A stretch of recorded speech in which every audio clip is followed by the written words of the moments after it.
Market Monday from MMAfighting.com here at American Kickboxing Academy with Jon Fitch, who is here training, helping Khabib Nurmagomedov prepare for his fight with Conor McGregor. Also preparing for his own fight with Rory MacDonald, which you don't exactly know when that's going to be yet because it's dependent. It's TBA dependent on MacDonald's fight with Gegard Mousasi on Saturday for the middleweight title. So Jon, you're in this welterweight tournament. How closely are you going to be watching this fight on Saturday between MacDonald and Mousasi? Well, I haven't got my tickets yet, so I don't know how close my seats are. Pretty close, though. I'll be there. I'll be paying attention very closely. Crossing my fingers that it's a nice, good, clean fight and nobody gets seriously injured. I want to make sure that I get to fight Rory sometime.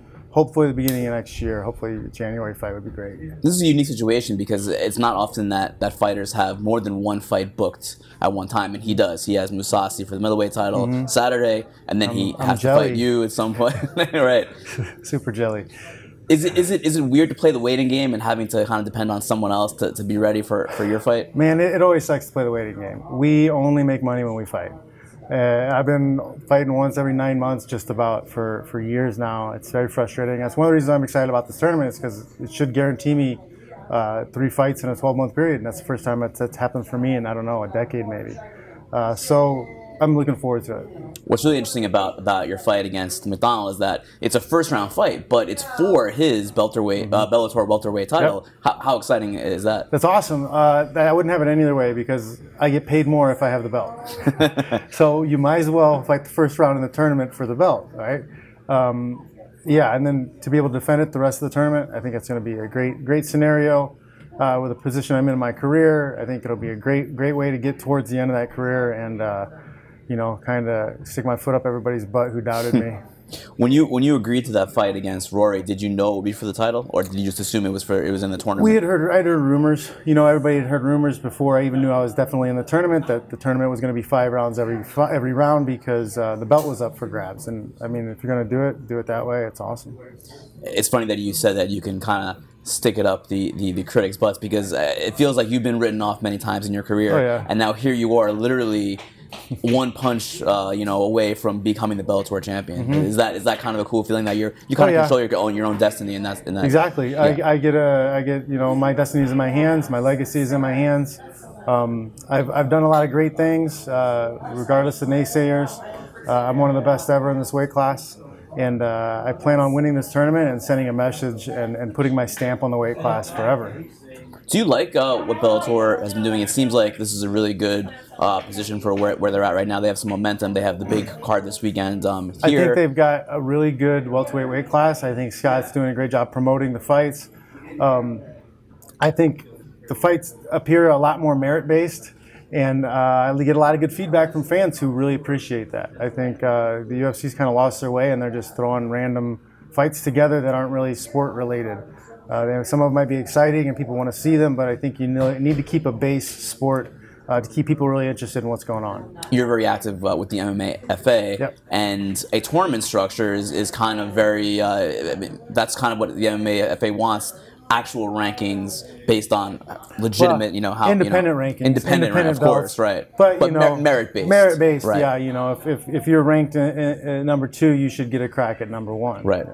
So that's probably another reason why you like the tournament too, because it is. I do like that. I do like that system, and I like the fact that they're putting the belt up. They're not making the belt wait for the tournament to finish before another guy gets an opportunity.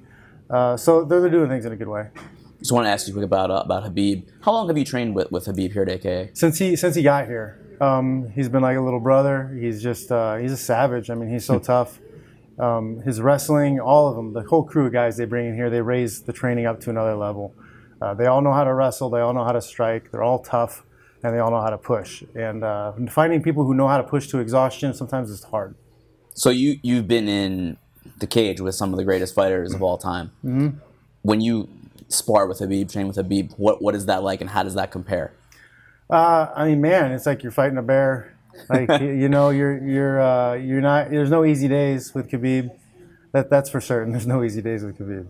What is the thing that kind of separates him from others? Like what makes him so much like that, so excellent? I think the fact that he can strike, he does have good head movement, and then his wrestling is just ridiculous. His wrestling and his ability to keep in control, his strength for his size is pretty phenomenal. I've always said that him and Gray Maynard are two of the strongest guys I've ever worked out with.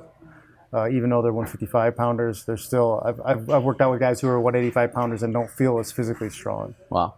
And how has his striking progressed over the years? Really good. I mean, he's a lot harder to hit. His head movements picked up really well. Even though he's got a tank of a head. I don't think it matters. He could just let the guy tee off on him and he'd be all right. He'd wear the guy out from hitting him.